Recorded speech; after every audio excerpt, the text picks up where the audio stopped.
The vital time to take a decision. যেটা করবে সেরকমভাবে করো, যেটা অন্য কেউ তোমার মতো করতে পারবে না। সে ডিজায়ারটা নিয়ে আসো যে আমি কিছু একটা করবই লাইফে, I will do something in life. যখন এই ধরনের একটা তোমার মধ্যে ডিজায়ার তৈরি হবে, তো ডিয়ার স্টুডেন্টস, আমি science unit physics teacher Tukon sir কথা বলছি।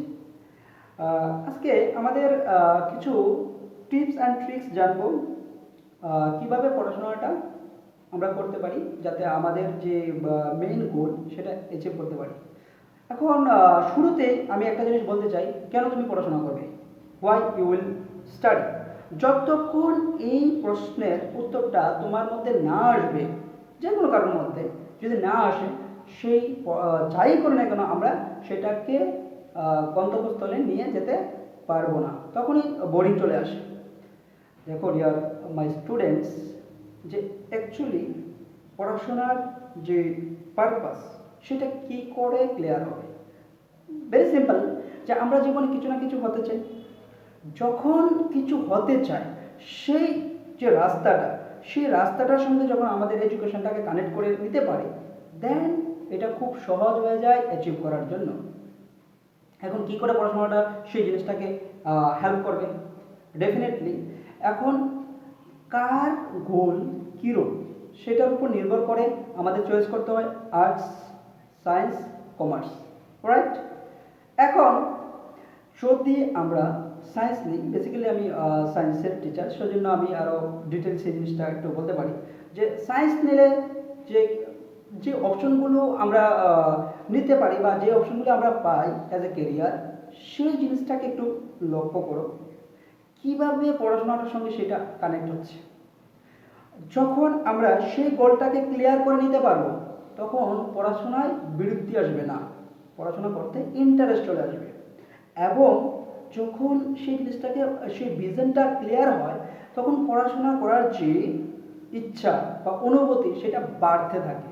আর যদি পড়াশোনার অনুভূতি বাড়ে, ডেফিনেটলি রেজাল্ট ভালো আসবে। আর রেজাল্ট ভালো আসলে ডেফিনেটলি ভালো একটা কিছু করা যাবে। বিকজ আমাদের সোসাইটি এভাবেই রান করে, রেজাল্ট ভালো তো সুযোগ পাওয়া যায়, রেজাল্ট খারাপ সুযোগ পাওয়া যায় না। It's the rules of our society. এখন কেউ যদি বলে যে আমার পড়াশোনার মাধ্যমে কেরিয়ার তৈরি করবে, it's the different ball all together.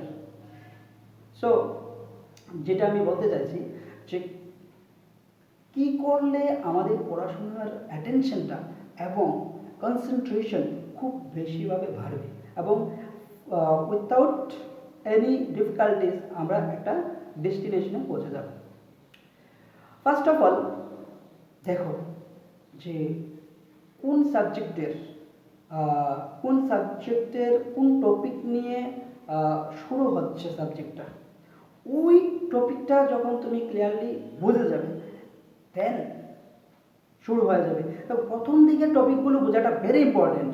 যদি কোনো স্টুডেন্ট প্রথম থেকে না বোঝে, তাহলে আস্তে আস্তে সাবজেক্টের প্রতি ইন্টারেস্ট হারাতে থাকে। আর সাবজেক্টের প্রতি ইন্টারেস্ট মানে ধীরে ধীরে মানে ওই সাবজেক্ট থেকে সে দূরেই চলে যাবে। দূরে চলে গেল তো মানে শেষই, রেজাল্ট তো ডেফিনেটলি খারাপ হবে। তো আমি বলতে চাইছি যে now this is the vital time to take a decision. যেটা করবে সেরকমভাবে করো, যেটা অন্য কেউ তোমার মতো করতে পারবে না। সে ডিজায়ারটা নিয়ে আসো যে আমি কিছু একটা করবই লাইফে, I will do something in life. যখন এই ধরনের একটা তোমার মধ্যে ডিজায়ার তৈরি হবে, তো ডেফিনেটলি যতই ডিফিকাল্টি আসুক, যতই প্রবলেম আসুক, সেই প্রবলেমটাকে অতিক্রম করা তোমার কাছে মোটেও ব্যাপার হবে না।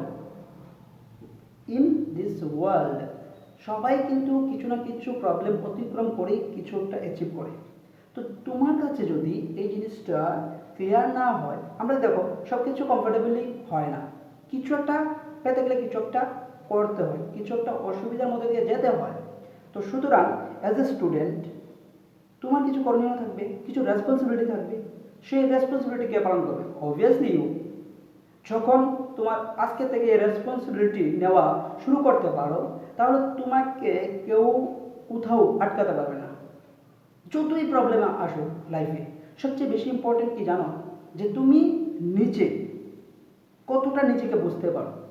যখন তুমি নিজেকে ঠিক করে বুঝতে পারবে যে আমার কিছু একটা করতেই লাগবে, what ever the thing I will do achieve, it is totally depends on me.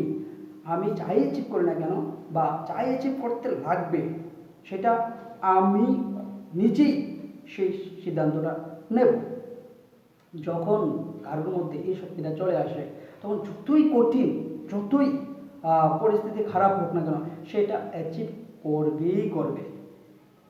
কোনো সাবজেক্টস, কোনো ব্রাঞ্চ, কোনোটাই কঠিন না, ভেরি সিম্পল যখন আমরা এটাকে ডিল করতে জানি। আর ডিল কে করবে? ইউ ইটসেলফ, তুমি নিজেই। দেখো, রেসপন্সিবিলিটি নেওয়া শেখো, কনসেন্ট্রেশন দেওয়া শেখো। যাই আসুক, this is the very vital time. যারা মাধ্যমিকের পরে জাস্ট 11-এ ভর্তি হয়েছ বিভিন্ন কোর্স নিয়ে, তো এখান থেকে কেরিয়ারটা শুরু হয়। সুতরাং এই সময়টাকে কাজে লাগাও। কিছু একটা হতে চাও, তাহলে তো ডেফিনেটলি কিছু একটা করতে লাগবে। দেখো, লাইফে সব কিছুই করতে হয়, বাট কেরিয়ারটা তো বেশি ইম্পর্টেন্ট। যদি কেরিয়ার না বানাতে পারো, তাহলে আস্তে আস্তে যা কিছু করার ইচ্ছা আছে লাইফে, সেগুলোও চলে যাবে। সুতরাং আগে অ্যাটলিস্ট পড়াশোনাটা ঠিক করে করো, কনসেন্ট্রেশন দাও, স্যারদেরকে কোয়েশ্চেন করো, ইন্টারেস্ট নিয়ে আসো কীভাবে তুমি তোমার গন্তব্যস্থলে পৌঁছাতে পারবে। যখন তুমি এই ডিসিশনটা নিতে পারবে এবং শুধু নিতে না, সেরকম কাজও করতে পারবে, তাহলে কে আছে তোমাকে আটকাতে? Nobody can, nobody can stop you. You will do something in life. It is very next sure that you will do.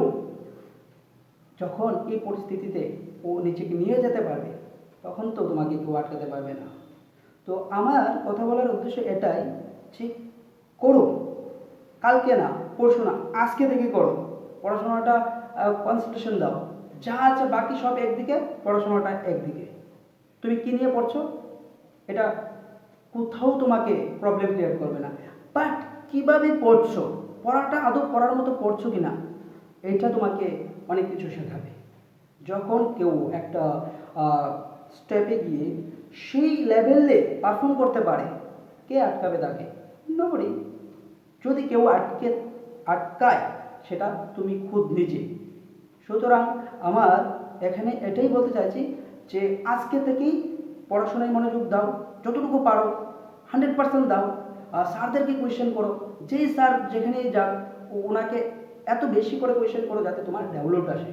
জানো, বুঝো, নিজেকে যাচাই করো, কিছু তো একটা লাইফে করতেই লাগবে। So I will always along with you guys.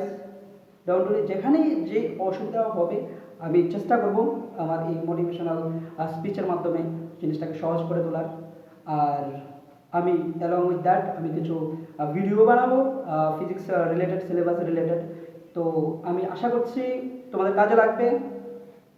তো লাইফে এগিয়ে যাও, কোথাও প্রবলেম হলে ডিসকাস করো, খুব উন্নতি করো। আর লাস্টলি কিছু একটা করো, কিছু একটা করো ফ্রম নাও, এখন থেকে। Thank you, wish you all the very best. Bye, দেখা হবে আবার।